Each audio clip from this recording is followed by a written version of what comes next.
Joining us at Jonas Nursing and Veterans Healthcare for our 2019 webinar series. I'm Althea Hicks, the Grants and Programs Manager here, and please note that this webinar will be recorded. And we'd just like to acknowledge our founders, Donald and Barbara Jonas. Remember, our program works in partnership with many schools of nursing across the country to identify and invest in high potential doctoral nursing scholars. To give you a little background, we're the first and only privately funded program in the nation with a presence in all 50 states. And we're focused on the commitment to the nursing profession and veterans healthcare with over 1,200 scholars funded to date. Please follow us on our social media channels, specifically on Facebook and LinkedIn at Jonas Philanthropies and on Twitter at Jonas Impact. And also visit our website at www.jonasphilanthropies.org. You can also visit our webinars, our media libraries of recordings, as well as find out more about our upcoming events on our website as well. And in addition, please remember on today's webinar to use your chat function if you would like to submit a question. We will be able to monitor the chat feature and help moderate the questions as they come in. Today's webinar is entitled From Woodhull and Beyond, Maximizing Media Engagement for Nurses. We're happy to have Dr. Christy Westphalen with us, the co-author of Woodhull Revisited Studies, also a previous senior fellow with the Center for Health Policy and Media Engagement at the George Washington School of Nursing, and co-host and producer for Health Cetera Radio. Christy, Dr. Westphalen, thank you for joining us today. We will let her proceed with her presentation at this time. She has to share.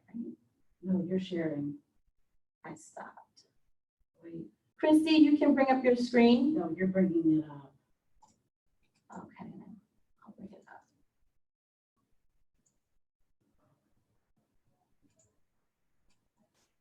Okay, can you see it now? I see it and we're good to go. All right, welcome everyone to From Woodhull and Beyond, Maximizing Media Engagement for Nurses. Thanks for joining in today. I'm Christy Westphal. I'm your host and your guide through the content today. And a little bit about me. I graduated in 2004 with my BSN from Cal State LA, obtained my master's degree and became a pediatric nurse practitioner at UCLA.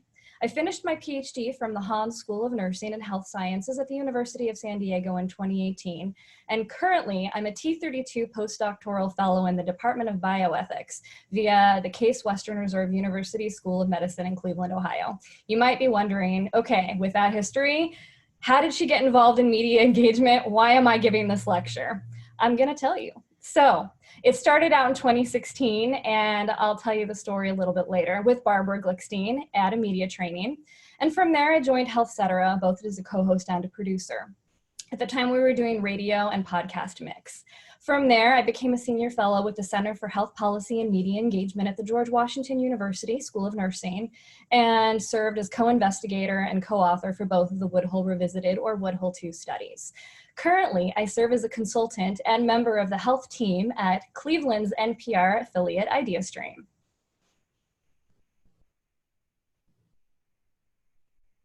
So when I was a kid, there were three things I wanted to do when I grew up, and it was really hard to decide which one I had to do. A teacher, a reporter, and a nurse. I've been fortunate enough to be able to meet all three, and I just want to take a moment to thank the cadre of people who continue to support my journey moving forward. Much thanks to the Health Cetera team. You can see their picture in the middle and to the upper portion of this slide. Starting with the middle picture, Carol Myers, Liz Siegert, Diana Mason, Eve Adler, Joy Jacobson, and Barbara Glickstein. To my top right, Kenya Beard, and to the top left, M.K. Sertwick. Going to the bottom, you'll see a picture of my PhD chair in Compass, Eileen Fry-Bowers, and the bottom left, my amazing co-conspirators, Sunny Hallowell and Robin Cogan. Thank you to the Center for Health Policy and Media Engagement, the George Washington University School of Nursing, and Jonas Philanthropies. And thank you so much to Maggie Gelwitz and Althea Hicks over at Columbia, because it's your support that's really got this webinar from a no to a go. So I did ask, since this is a talk about engagement, to try to get an idea of who you are as the audience, as the listeners. So we asked a couple questions. We asked, how long have you been a nurse? What roles do you occupy? Are you familiar with Woodhull? And do you have any previous experience with media engagement? Here are the results. So there were 20 of you that answered the poll. I'm very, very grateful to y'all. Your range of years of experience as a nurse. So between 4 years and 45 years of experience, and you have a collectively an average 23.5 years of experience as nurses. Many of you have not heard of the Woodhull studies, and of those who have, all of you had 40 years of experience. So it's good that you haven't heard of Woodhull, because we're gonna fix that today. Here's a word cloud that just depicts exactly what the roles you occupy as nurses, and I'm very excited to see the diversity within this slide. And then moving on to our next word cloud, this shows us what your previous experience with media engagement has been. And again, it was a pretty diverse sample. It looks like most of you have little or none, and there was a group of you that had some experience doing interviews, which is fantastic. So I think this is, again, hopefully going to be informative for you. Please, if you have questions, ask them as we go. And I mean, you've shared what you're interested as well in learning about, and I've tried to take what you've shared with me and incorporate that in. So again, I'll try to address as many topics as I can. However, time constraints of the webinar might impact my ability to do this. Ask questions in real time, I'll try to answer them. If not, I mean, please reach out. My information will be posted on the final slide of this presentation, and please email, please tweet. I'm out there, so are you. And moving forward. By the end of this presentation, you're going to be able to identify some of the common barriers involving nurses in media engagement. We're going to discuss key implications from the Woodhull studies on nursing in the media, differentiate among different types of journalism and media platforms, and finally, list multiple strategies, real ones, that you can use to maximize your own media engagement. So first of all, we need to talk about what the media is. We hear the term thrown around a lot, but it isn't always clear what it's referring to. Media is actually a plural for medium. It may include one or combinations of a message, a messenger, and the medium, and these can be very dynamic. The content is a combination of text, audio, graphics, or video, and it can also be multimedia, including a combination of any of those. And media can be further subdivided into print, broadcast, or internet, or digital.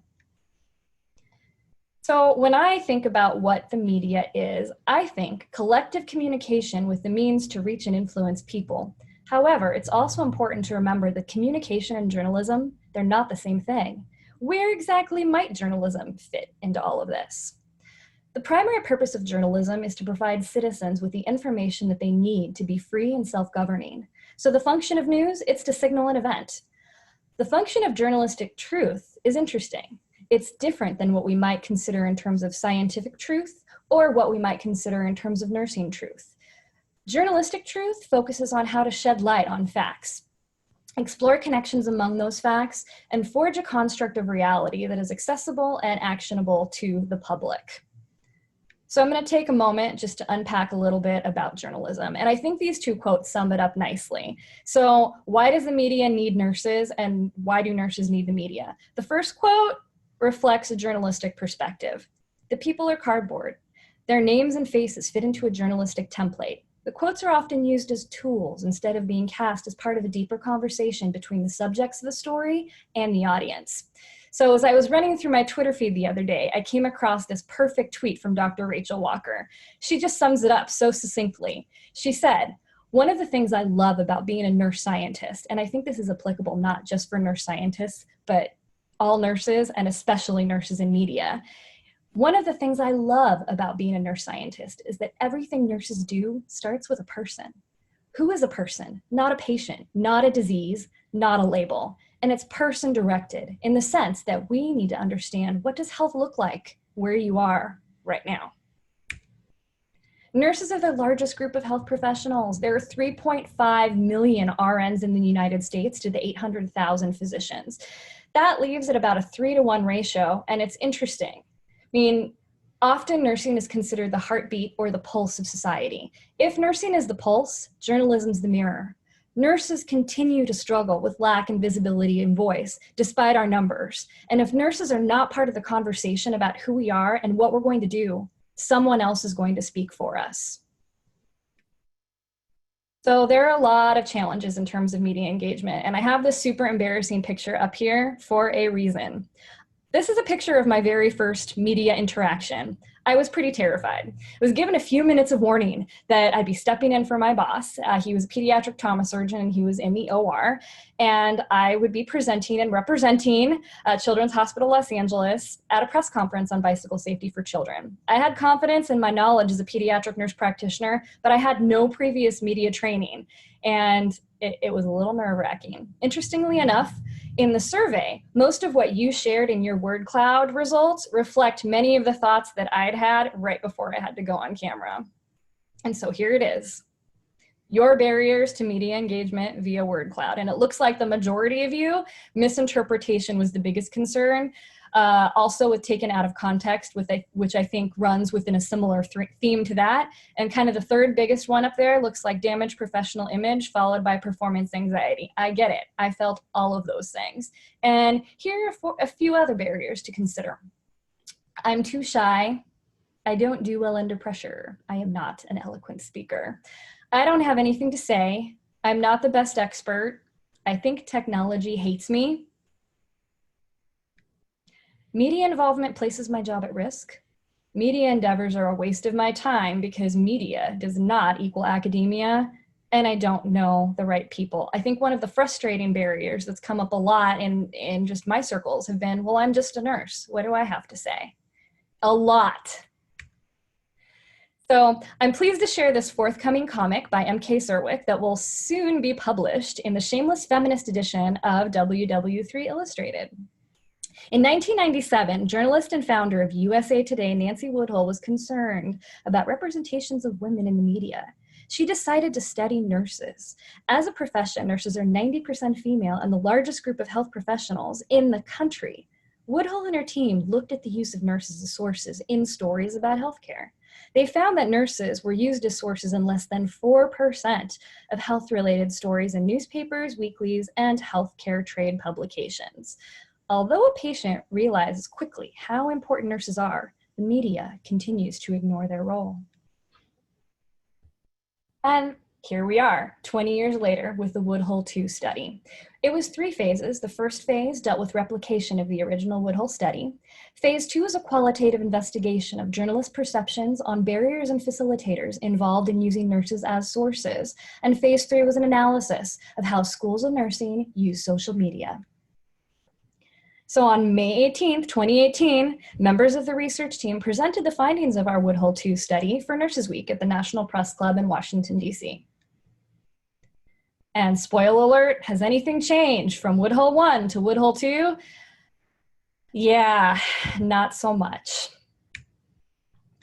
The original 1997 Woodhull study involved an analysis of 2,234 articles, whereas the 217 version, Woodhull 2, involved 573 articles. Findings from the original Woodhull study demonstrated that only 4% of newspapers and 1% of the weeklies featured quotes by nurse sources.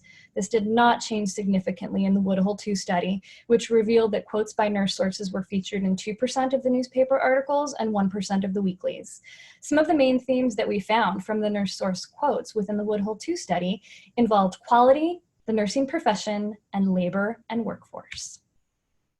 We also conducted a photo image content analysis in the Woodhull 2 study and found that men occupied 49% of the photos and images within our randomized sample.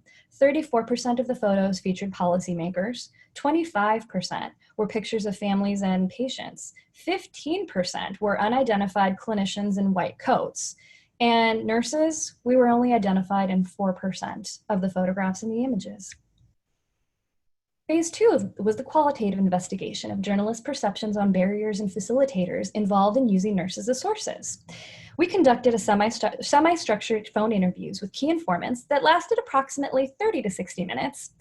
And we recruited additional participants through a snowballing technique to ultimately recruit 10 journalists. We had 8 females, 2 males, and we learned a lot. Transcripts were analyzed individually by members of our research team, and then we all came together until we reached a consensus on the content. And during the next couple of slides, I'm going to present our key findings, and I apologize for reading the quotes to you, but I do think that these quotes are salient and important, and I wanted to share them with you today. So first, biases about women, nurses, and positions of power in the healthcare system can get in the way of journalists using diverse sources in health reporting. Second, nurses offer value perspectives in health reporting. So this is going to sound weird, but my impression is that sometimes that the concept of what the patient needs to know about medicine and what the patient needs to experience about their own health can sometimes be a little different depending on who you speak to. I can find that the perspective that you'll get from a nurse is much more to sort of get a sense of what the patient's unique circumstances and cultural beliefs are, and what their perspective is about what they want to get out of the medical experience, versus sometimes more of a prescribed experience from a doctor. Third, the different roles in education of nurses can be challenging for non-nurses to understand. We do have a little bit of alphabet soup in our profession. So one journalist shared that they found in conversations with sources, but also just casual conversations, if I happen to be speaking to a nurse, if I don't understand what is the difference between their title and qualifications versus somebody else in the broader nursing field, it seems that like there might be some sort of offense, or that they might be something that I've said that wasn't right. It made me feel the conversation just shut down a little bit. Fourth, nurses can be difficult for healthcare reporters to locate or interview. Fifth, nurses are not often offered as sources from universities or healthcare organizations. This is probably not a surprise to most of you. And this journalist shared, I've observed in recent years the sort of viral way the use of digital environment based on Twitter, the internet, make it necessary for everyone to cultivate a personal brand. I've certainly observed at the organizational level, hospitals, clinics, academic medical centers, and individual positions may choose to cultivate a sort of rock star personal brand. And each of them, I think, has an interest in presenting rock star docs to the public in whatever way they can. So I think that speaks a little bit to the authenticity piece, right? If everything is a rock star doc and pre-prescribed, a piece of the authenticity may be lost within the branding. Sixth, newsroom and or editorial biases may impact using nurses as sources. I've worked in some newsrooms where there's just generally not a lot of women around, and there's not a lot of understanding of what role nurses play in medicine generally. There's also a lot of ignorance about a lot of issues in healthcare. I've definitely had people in that newsroom just say, what, was I unable anywhere in America to find a doctor? And it just depends on the study, but I definitely have found in some newsroom situations, they just don't get it. Seventh, nurses and nursing organizations are not strategic about effective media engagement. I know what professional associations to contact to find a physician who can talk about that. And with nurses, I just don't know. So moving on to yet another amazing comic by M.K. Serwick. For the past 16 years, Gallup polling shows that nurses are the most trusted profession. And yet, we nurses remain invisible in health stories. Journalists don't fully understand the range of nurses' roles, works, and education. They may value diverse sources, but often don't know how to find nurses to interview, and they don't have time to track them down these days. And it's not just journalists. Researchers also ignore nurses. I was looking into an assertion I'd read that because of what they know and have seen, healthcare providers die better than other people. Turns out the data does not back this up. In a study of nearly 10,000 doctors in 2016, they used slightly more intensive care days than the general population. As for nurses who are at the bedside 24/7, no one has asked.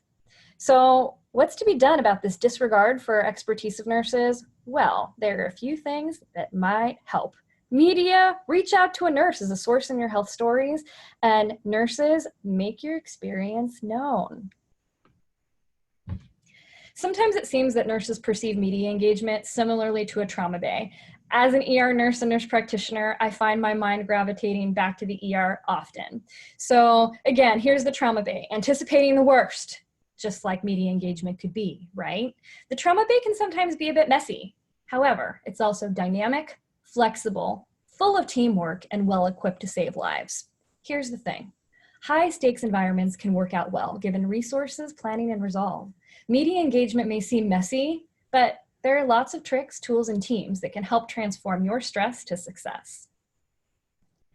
All right, so now we're going to move the discussion beyond the Woodhull studies and into strategies to maximize media engagement.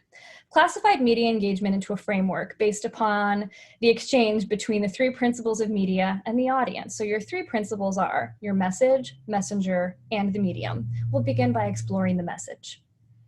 We got to set the stage to engage, and that's your message. So just like in research, good media messaging takes planning. People do not just get on camera or go into an interview unprepared. There's a large amount of work that goes into being effective in terms of getting your messaging right. So as you're starting to craft your strategy, think about, what are you trying to say? How do you want to frame it?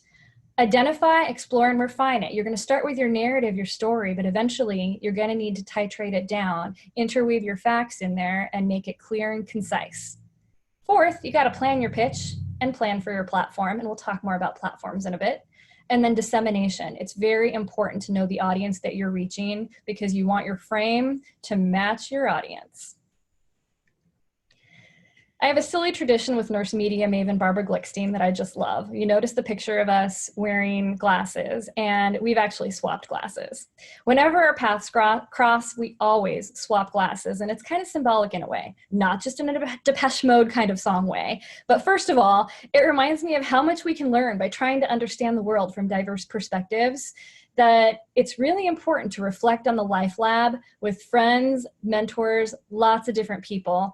And then framing really does matter, especially at the intersection of health, media, and policy. So here are some ways to just think about how to frame your message and how to tell your story. So the big picture is a type of narrative or story where you're examining issues or trends. If you want to go for an explanatory frame, you're going to give a story and paint a picture of how the world works. If you're going to do a profile piece, you become the tour guide. You can do stories that amplify voices, or you can choose to do stories with more of a descriptive background, which involve vivid recreations. Investigative framing often deals with accountability and wrongdoing. Narratives tell the story from the beginning to the middle through the end. And let's not forget the data. Data visualization provides an awesome way to tell stories with numbers. You want to craft concise messaging. So again, once you get your narrative and your story down, you got to figure out a way to make it fit into quick sound bites so that way the media can effectively disseminate it. So you want to ask, what's my purpose? Who's my audience? And what do I want them to do? You want to keep it simple. Select 3 key message points. Make sure that they're concise, they're clear, use simple language. There you go. Include your who, what, when, where, why, and how. And again, your audience is key. What are you trying to do? Are you influencing policy? Are you educating? And also important to consider, are you representing yourself, an academic setting, or a professional or other healthcare organization? A few tips for voicing work. You may have already noticed, but I talk really fast, and coffee in the mix makes me talk even faster. Regardless of speaking in regular conversations, leading a class, giving a research presentation, or recording a radio segment, I constantly have to work to keep my speed in check. One of our participants, she had emailed in that she was concerned about her bobbing head as part of one of the barriers to media engagement. For me, it's always been the need for speed or combating against it. So much thanks to ACE reporter Liz Siegert, who gave me the best advice I've ever received on how to really deal with that need for speed. And that's read it and breathe it like a musical score. And I still do that today. Even when I'm giving presentations, I'll actually make musical notations on my script to help me visualize it. It's a great hint, especially if you have a background in music. So other tips for voicing work. You want to make sure you sound like yourself. It doesn't sound right if you're just reading off of a script and you don't include ups and downs and changes in your voice. You want it to sound like you. People are listening because they want to hear you. Pay attention to the way you ask questions and be sensitive about that. Also helpful when I first got started, I was nervous, and it takes a while to get used to hearing your own voice, but find voices that you admire. Find your voice crushes, listen to them, and follow the patterns of what they do. That can sometimes help you to get your own groove going. Writing like you talk and talking while you write. This is something that I tell students to do a lot because the way that we write academically is very different than the way that we would speak or write maybe as a journal article or a newspaper article. So make sure that you practice multiple ways of disseminating your messaging, both when you're writing your academic papers, but also trying to translate them in plain day English and also making your quick, concise messaging news bites as you go. So that way you're working together through everything as you do your work. Things will sound different when you speak them than when you say them. The mouth edit is also very important in terms of do the words fit in your mouth, and just remember, it's not Top Gun. There's no need for speed. Here are a couple resources that you can use if you'd like to go ahead and get more messaging experience. There's Barbara Glickstein's strategies. There are opportunities through the George Washington University Center for Health Policy and Media Engagement. The Opinion Editorial Project is a fantastic resource to write to change the world and really network and learn how to do your op-eds in effective ways. And then lastly, the Women's Media Center also has some fantastic resources for getting involved. So moving into the second aspect of the media engagement framework, it's the messenger. That's you. To start, what exactly did we learn from our qualitative delve into journalists' experiences in using nurses as sources in health stories? Well, here it is. Make real connections. The journalist said, contact us to get a cup of coffee. Try it. Champion your research ideas and reach out. Email journalists, pitch your stories to them. Invite them to professional conferences or meetings. Tell them about your research. Clearly articulate your title and explain your alphabet soup. Your alphabet soup, I mean, again, it's sometimes very confusing for people who aren't nurses to know who we are. It's an opportunity to educate and share what we do. So really important, just assume nobody knows what all your initials are and really speak to what they are and what they represent and the work that you do. Be available, make sure you follow up. Word on the street from a couple reporters that I know have been that they've reached out to some nurse resources or sources, however, they had poor follow-up. The deadlines are real in journalism and we need to be respectful for that and try to help journalists do their job so that way we can be involved. Reporters don't always have the last say on edits. I think this is a really important one because if there are errors that you detect in a piece that you're involved in, I mean, for example, one time I wrote an opinion editorial and they left my PhD and they left my PNP, and first a nurse, always a nurse. I'm proud of my RN. But at the same time, I was responding to a physician who had written a particularly nasty piece on nurse practitioner practice, and it was important as my identity as a PhD prepared nurse and as a nurse practitioner to have that depicted. So stand up for yourself. If you are a source, recommend other nurses for sources. And again, if you are talking to a journalist, always have a pitch for them. Always have something else to suggest. Developing media competencies is a good idea. And I can see a question in the chat box that, can you share more about the Opinion Editorial Project? And yeah, I'd be happy to. So it's an organization that actually does trainings for individuals as well as through universities. So if you're a student, I mean, both faculty members and students can benefit from this experience. They have different types of workshops of different lengths. The target audience is anyone that's interested that has a message to share, and check out their website. I mean, they could be doing a workshop in your city, or you might be able to organize one for a negotiable price at your university.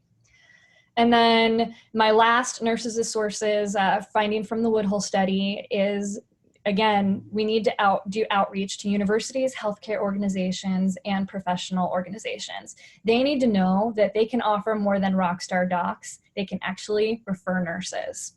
So I also decided to, being part of NPR Idea Stream, to poll my fellow reporters and journalists to see if they had some additional advice for us, and they did. So thank you so much to Marlene, Laura, and Anne. So Marlene is our lead reporter, and you can see a picture of her doing an interview above. She says, engage with the PR people at your institutions. They're the gatekeepers who guide the media, which reflects what we found in the Woodhull too. From Laura, who is our audience experience producer and additionally a health reporter. She says, be willing to talk about your story in an unguarded way. And I think that leads back to the authenticity piece, because if you're just going off of bullet points on a note card that your organization fed to you, the essence of what your story is and what you as a nurse bring is lost. And that's worth fighting for. Laura also says, please bring a clear picture, more than just the bullet points. Cultivate relationships with your journalists. She actually really appreciates having regular contact with people in the community about her reporting. And I think this also is true in the vein of policymaking and being engaged with our legislators, right? In order to truly have meaningful connection and engagement, there has to be a little bit of investment in terms of building a relationship. So I asked Anne, our managing producer, what makes a so-so source from an excellent source? So she says, subject matter expertise really matters a lot. Speak to what you know and speak to the research. Ease of scheduling and access, hitting the deadline is critical, which also showed up as a theme within our Woodhull 2 results. The willingness to act as a connector to communities, and I think this is also true, a connector to each other. The ability to cut through jargon and express points in plain language. I mean, every discipline has their set of jargon and the words that they use, and navigating through that can be really difficult for somebody who isn't familiar. So make sure that when you're speaking to journalists that you really unpack things in a way that they can understand, not using some of our nursing jargon or, PRN, some of the medical abbreviations that they may or may not be familiar with.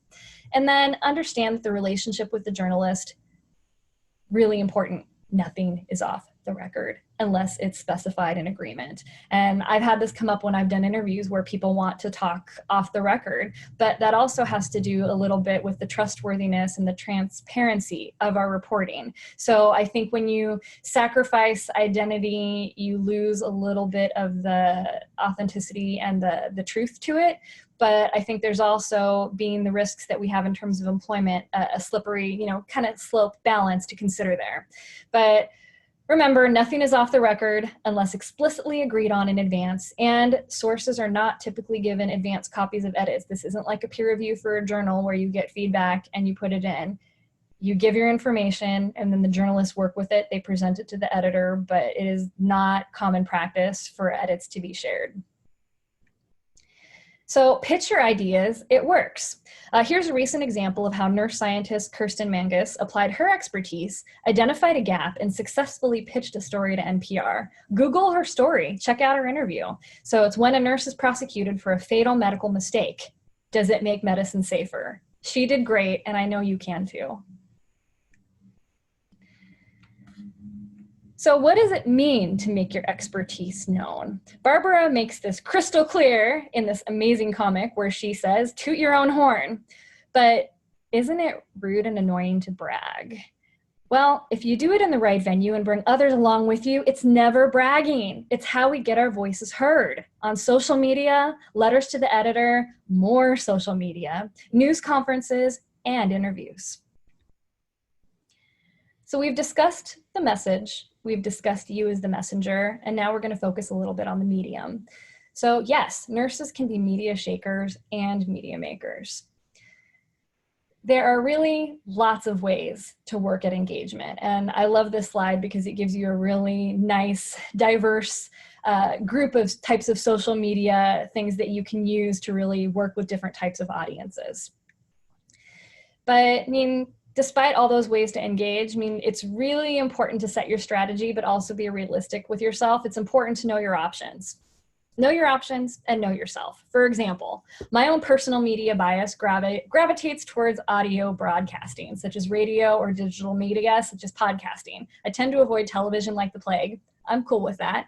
Again, and it's all right. Not everybody needs to be on television. Not everybody needs to be a radio source. There are plenty of ways to write or interact on other platforms that may be just as effective for you, if not more so, because you're more comfortable with it. So what is your preferred platform? And I am partial to platform 9 3/4. But you'll see on this list, we have a couple that are in black and a couple in red. Again, time constraints, there could be a whole textbook on all this content, but I've just chosen to pull out a few of the key things to consider. So writing an opinion editorial is a great way. Using Twitter, starting a blog, hosting a podcast or a TV show or a radio show, hosting a YouTube show or a video log or vlog. When media is wrong about you or about nursing, call them out on it. consider making a documentary or consulting for one. You can produce public service announcements, which can be done with students as student projects. You can do a side hustle as a journalist, either through print, broadcast, or digital forms, and consultation for innovation. So it looks like we have some amazing comments that I'm just going to take a moment to respond to. Looks like there is a comment about a forum discussion initiated at the ANA, increasing visibility of nurses in the media. Excellent dialogue with great suggestions, so we'll have to take a look at that.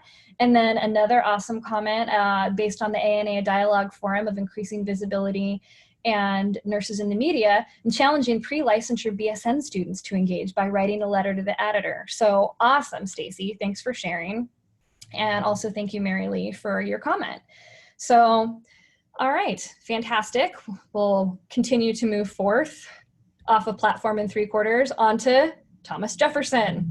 So the New York Post was started by Alexander Hamilton in 1801 as a primary platform to disseminate the views of the Federalist Party, which gives kind of important context to why Thomas Jefferson once said that newspaper articles could be classified as truths, probabilities, possibilities, or lies. So that moves us into opinion editorials. Historically, the line between news reporting and opinion journalism has been a bit hazy. In the 1800s, newspapers were politically driven and very polarized. It wasn't until 1841 when Horace Greeley founded the New York Tribune. He was the first one that decided that both reporting the news and opinion writing needed to have their own dedicated spaces within newspapers. That model still continues today. So journalism opinion is not so much about reporting, but more so about making sense of the world. And it's okay. Op-eds, they explore ideas. They aren't necessarily meant to be balanced. And I think of op-eds as opportunities. It's important to consider reach with op-eds because often the audience that you're reaching may already be drinking the same Kool-Aid that you do. So just an important consideration. But again, if you check out the op-ed project online, they can give additional resources. And many of the seasoned, experienced nursing journal editors and writers and nurse scientists have partaken in op-eds. If you have access to them at your university, if you're students, or if you're new faculty and you just want practice, the best way to get better at op-eds is actually doing it. So here are some considerations for crafting your opinion editorials. Establishing credibility to your cause is key, all right? Both for who you are and why you are the person writing this, as well as why it's a problem. So clearly identify the scope of the problem or the issue. Present convincing evidence. This evidence needs to include both powerful narrative and it needs numbers. It needs multiple types of data. Make sure that you identify all the pertinent stakeholders. Who's in, who's not, and why. And disparities, diversity, and ethical dilemmas also really key to tease out. Is this starting to sound like a policy analysis to you? Well, it should. Opinion editorials, while opinion, still need to be evidence-based and still also need to be thoughtfully constructed, not just a reactive response or an inflammatory response to a certain issue or policy change. So you need to offer policy-based solutions. So where must the changes be made? What actions must happen for change to occur? And who exactly has the power to make change happen? Lastly, and I think this is also one of the most important things, is unintended consequences, as well as addressing the consequences of inaction. So moving into, I'm loving all this chat I see on the side here. Good job engaging, everybody. So we're gonna move into a little bit of social media. Again, this is a whole textbook. We're not gonna have time to go through all of it, but I'm gonna kind of give you little hints to navigate through. Also, I'm not gonna tell you how to sign up for a Twitter account. Lots of amazing tutorials on how to do that. But instead, we're just gonna, again, go through some examples, starting with, well, what exactly is social media? Forms of electronic communication, such as websites for social networking or blogging, through which users create online communities to share information, ideas, personal messages, and other type of content. So yes, Twitterations, Twitter considerations. Twitter handles and hashtags, they're key. You gotta be very, very, very strategic with them. When I first joined Twitter, I actually used it because I was interested in policy. I found that if I followed California legislators while they were voting or discussing certain things, I could find out what went through the House or the Senate faster than the news could report it. So I was very careful to specifically decide who to follow because I didn't want it to be an advertising stream and I didn't want it to be a time suck. You too can do that. You have the ability to select the people and the content that you want to follow. You also have the ability to block followers who may be unsavory in terms of interacting with you, which Twitter bullying, never okay. Things to consider about tweets, you have 280 characters per tweet. So I think it's a good habit as you're putting your research together to consider as you're writing up your study and you're getting it ready for, again, writing it as a research report, writing it as a press release, writing it maybe as an opinion editorial. Also consider writing it as a tweet. Make sure in your research that you include your Twitter handles and you include hashtags so that way people can find your work, because academic Twitter, it's a thing. Twitter has really evolved and done an amazing job of connecting academics from all sorts of professions. I mean, it's amazing how we're able to attend virtually so many conferences because the Twitterverse has expanded to allow people to actually learn from Twitter. It's not just about people posting their opinions, but by sharing their research, sharing slides, we're actually able to move information in a way that's never done before. So playing with Twitter analytics is also something that can be kind of fun. And that leads us to the third part of the Woodhull study, which deals with tweets. So inward versus outward bound or inward versus outward facing is a really important consideration. Are we just tweeting to each other or are we actually getting reach? So inward refers to the interaction within the nursing community, whereas outward refers to interaction outside of the nursing community. So during Woodhull, Dr. Cam Aquaviva analyzed 3,200 tweets. So of the top 50 schools of nursing, 47 had Twitter accounts. Of those 47 schools, 101,544 followers. From that, there were about 58,000 unduplicated Twitter accounts. Basically, the results showed that only 20% of the tweets were outward facing, which means our schools of nursing have not been reaching outside the bounds of nursing, which in today's day and age with team science, with interdisciplinary work, I mean, we really need to be making use of hashtags and mindful strategic Twitter in order to expand. So fun bringing opinion editorials and Twitter together. There was a recently published opinion editorial written in Nursing Ethics, and it was to tweet or not to tweet, an argument for Twitter presence in the Twitter sphere. So they make a really good argument. So I'm excited to share these results kind of hot off the press. So number one, networking. Twitter is fantastic for networking from person to profession to population and in between. Great for advocacy efforts. Fantastic for knowledge translation, sharing your articles, sharing other people's articles, sharing your research information and resources, and Twitter's also being used now as research intervention. So check out their article. Another really important social media is using blogs or blogging. And blogging is not something that's necessarily new on the block, near as Twitter. I mean, the first blog was created in 1994 and the term blog originated in 1999. So what exactly is it? It's a website. It contains online personal reflections, comments, and often hyperlinks, videos, photographs, and other things that are provided by the writer. So The Relentless School Nurse is an award-winning blog by school nurse Robin Cogan. She uses her platform to inspire nurses to be relentless and become change agents in nursing. Their Nursology blog, different type of blog, encourages the development of nursing knowledge, discusses ideas that are critical to nursing, honors different types of nurses, shares inspiring stories. And then Healthcetera has a media lab where we continue to feature blogs from regular contributors and guest bloggers at the intersection of health, media, and policy. So blogging is something that you can sign up and anyone can get it going. It's a great way to share your stories. And I mean, I think that what the social media platforms have in common is that it really truly is about cultivating your audience and connecting with them, which may be different than other print or other types of media.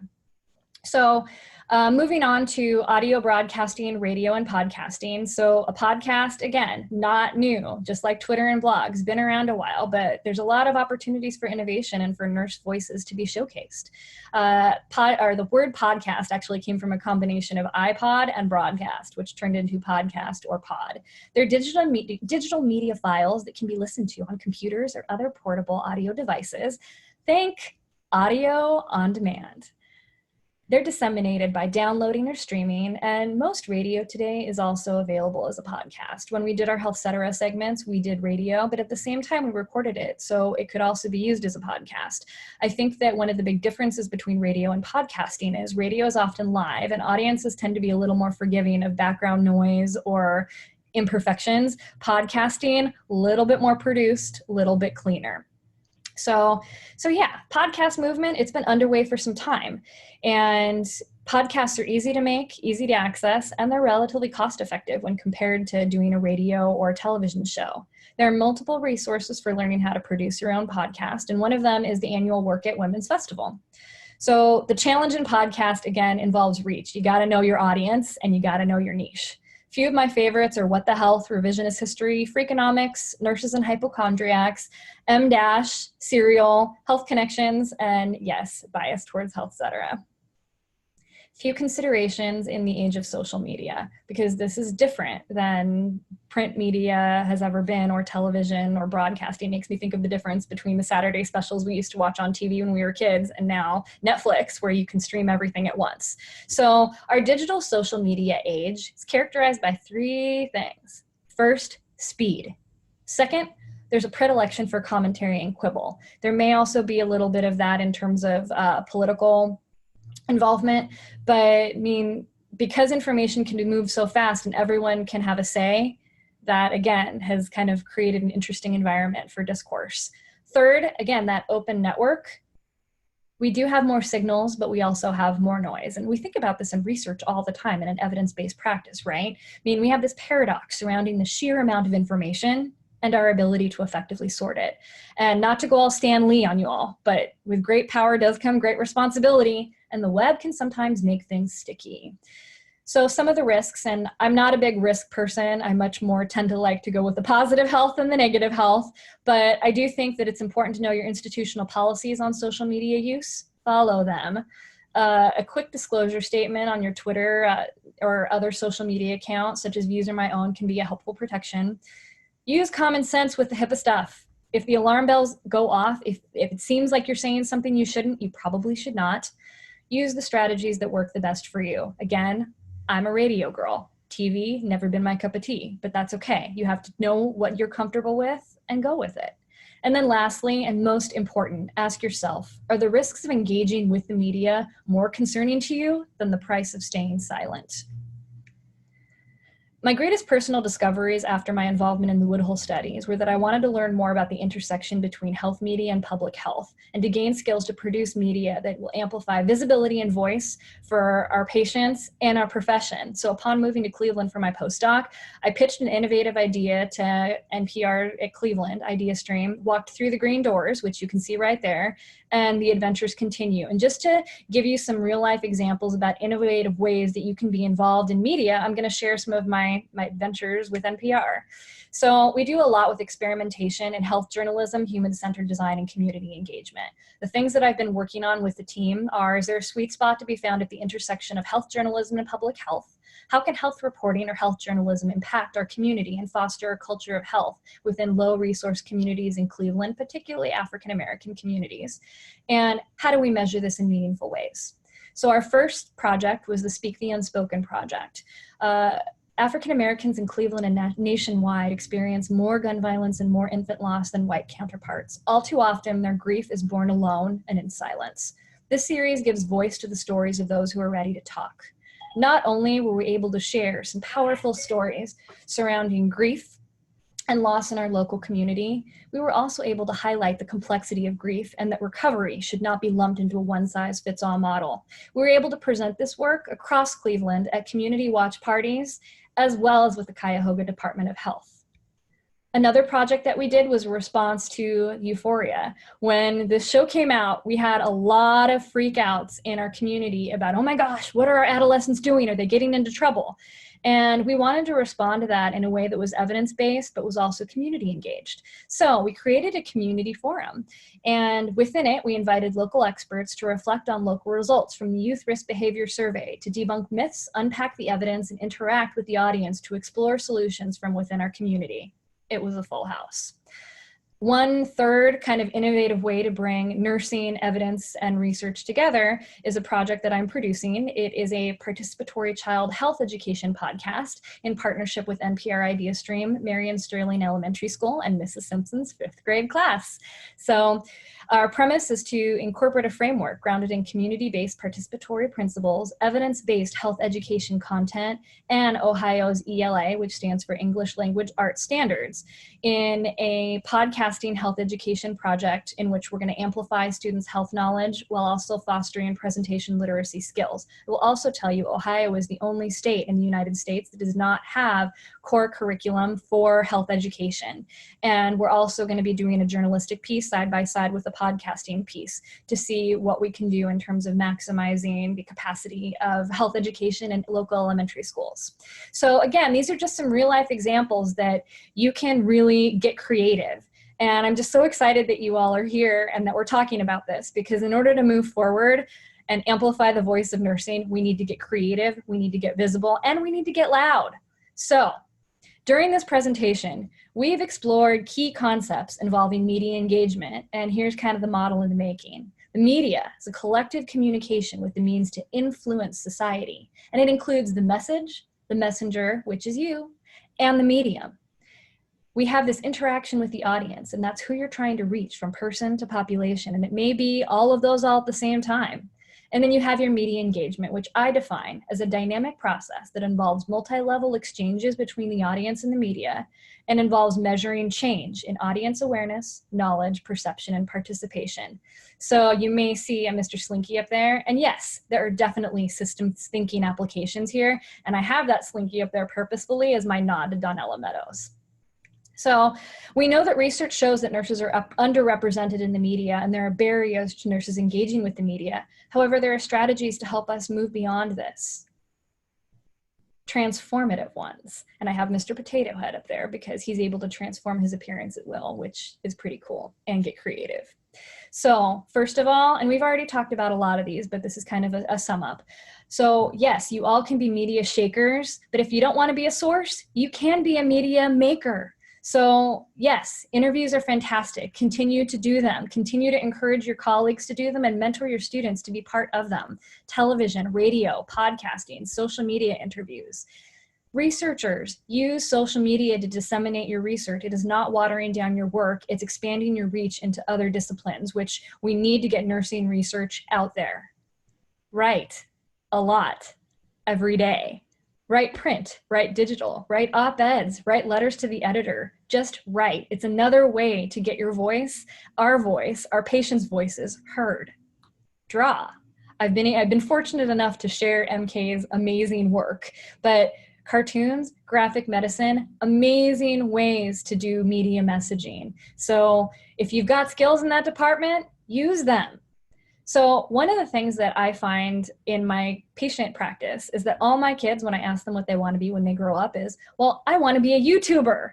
So in kind of a Twitter conversation with Rodrigo Cardoso, we both had been kind of scamming YouTube or skimming YouTube to see what we could find in terms of high quality nurse media that was on YouTube, because the kids are all on it. Media, like YouTube influencers, very in right now, but it's a completely underutilized environment for health education, health content, and media interaction. So for those of you listening that are looking for a project, consider YouTube. You are needed. Vlogging is video logging. Also an opportunity, more of an interview. You could be a host or you could be a source. Teach presentation literacy to your students. So this is media skills. This is realizing that yes, you have to be able to use your words as a researcher, but if your research can't translate to the everyday public, is it doing what you want it to do? And considering, again, when you write, I always do this. Write your research article, write it in plain language, and then write it in bullet points and media messaging. Do it all at the same time, make your dissemination plan, and get it ready to go. Make sure that you can also have your students produce public service announcements or podcasts as projects. Doing those actually does good for the community because we're educating each other and we're educating ourselves. You can do consulting for short films or consult for a documentary. Barbara Glickstein, she is a nurse consultant with Carolyn Jones Productions for The American Nurse and the documentaries on nursing moving forward. There are many opportunities to reach out in that way. You just got to look for them. Collaborating or consulting with local media makers, which is like me. I feel very drawn to get myself into a position where I can help produce your media and the media that our patients are interested in and get that out there. Gaming or virtual reality represents another really innovative way to kind of engage with younger students and gamers. And then lastly, be available. Universities, healthcare professional organizations, again, nurses are the largest body of healthcare clinicians. So we need to do a better job and not just wait for them to come to us, but we need to go to them. So moving forward, what strategies do you plan to use to maximize your media engagement? It is a talk on engagement. So now I'm gonna ask a huge favor of all of you that are tuning in today.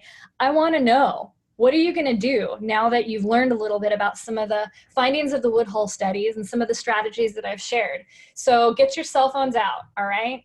Type in 22333 and you're gonna text KRISTI WESTPH 817 to that number. That's going to register you. So again, take your cell phones out. This is all about engagement. So please consider participating. It's going to be cool. We actually have a live word cloud that we're going to collect all of your answers.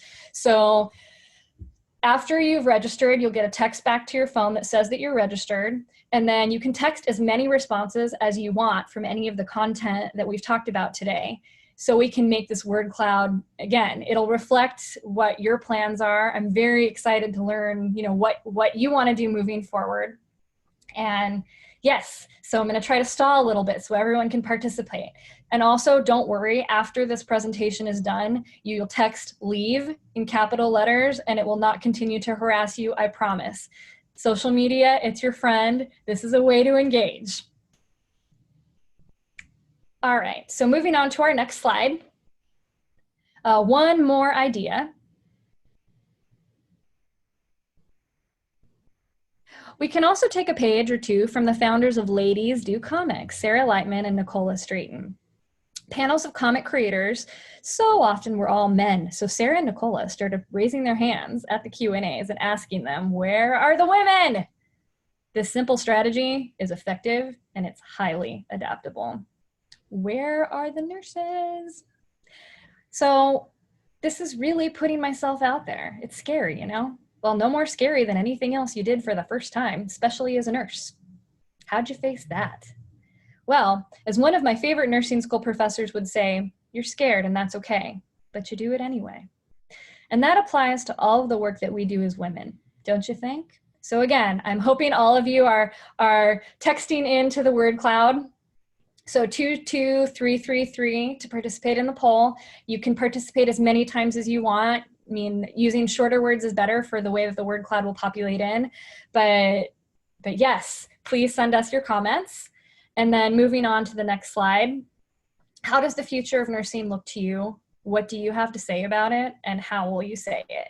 Use your voice to amplify nursing. Think beyond the possible. And as Wanda Montalvo said to me recently in a Twitter email interaction, be bold. So not only do we need to have people ask of nurses, we need nursing to also push back and show what we can do. So hopefully the word cloud is populating in. We're going to now switch screens to actually show you what your collective plan for media engagement looks like after this presentation. Oh, exciting stuff. It's getting bigger.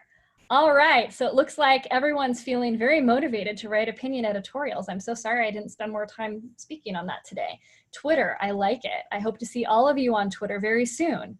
I love that I see writing up there. Faculty, that's right. Faculty, you are shaping the new nurses of the future. We have to debunk that engaging in the media is a bad thing. One of the superpowers of nursing is our ability to connect to our patients. As technology continues, connection is still there. It's just changed a little bit. So we need to find new innovative ways to help our new nurses connect to our patients. So, oh, it's still populating. You guys are awesome. You are awesome, engaged audience. So I love it. I see some hashtags up there. I love it. TweetRN, Nurse Twitter. I love that you're using the hashtags. We've got podcasts. We've got chats. There's a lot of really exciting things showing up there. So, all right. I think it's starting to kind of slow down. So we'll switch over to our last slide. And I'd just like to take a moment to just thank you so much for tuning into our webinar today. Please, please reach out to me if you have any additional questions or comments. I mean, it's going to take a lot of work for us to work together to help foster this nurse-driven media momentum. And we're going to need to continue to be creative in how we can continue to cultivate these meaningful connections and relationships moving forward. So questions, comments, quibbles, here's how you reach me. Please reach out. There's my email. I've got 2 of them. I am active on Twitter, and I also have a Facebook account, PNP by the Sea, which is kind of my professional one where I used to disseminate any articles of interest specifically involving child health, which I think is something that in terms of Facebook is maybe worth pursuing in terms of having a professional and a personal one to be able to meet the needs of your nursing research advocacy environments, as well as have something more personal. So I'm not sure, it looks like it's 1 minute till 2 o'clock. So there's been a lot of amazing chat on the side. Does anyone have any last questions that they'd like to send out to me before we close? Well, Dr. Westphal, we just want to make sure we say thank you for your presentation today. This was definitely very informative. We did receive a lot of comments and a very engaged audience, as you mentioned. With resources, a lot of people commented on the resources that you actually provided in your presentation. So we definitely have a lot of feedback. As you mentioned, we are running out of time. So we don't have time to really address any additional questions. We do thank you that you did address a few.